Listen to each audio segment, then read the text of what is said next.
विधिमंडळातल्या photo session दरम्यान एकनाथ शिंदे उद्धव ठाकरे एकाच फ्रेममध्ये।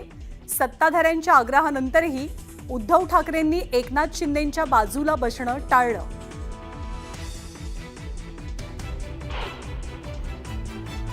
की अंबादास, तुम्ही सोन्याचा चमचा घेऊन जन्माला आला नाहीत, पण भरलेल्या ताटाची प्रतारणा पण केली नाहीत। सोन्याचा चमचा घेऊन दानवे जन्माला आलेले नाहीत, या एकनाथ शिंदेंच्या वक्तव्याला उद्धव ठाकरेंकडून जोरदार प्रत्युत्तर।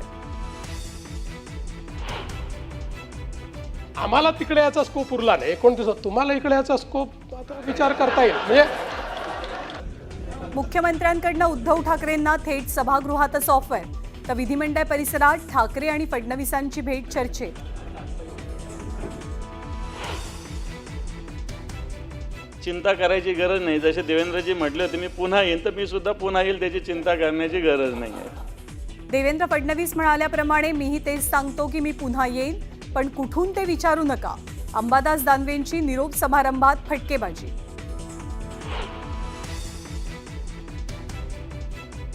एकनाथ शिंदेंची शिवसेना आणि आनंदराज आंबेडकरांच्या रिपब्लिकन सेनेची युती। पालिका निवडणुकीच्या तोंडावर शिवशक्ती आणि भीमशक्तीचा नवा प्रयोग। विधान भवनाच्या पायऱ्यांवरती विरोधकांचं टॉवेल आणि बनियन आंदोलन। महाराष्ट्राची लूट करणाऱ्यांचा धिक्कार असो म्हणत सरकार विरोधात घोषणाबाजी।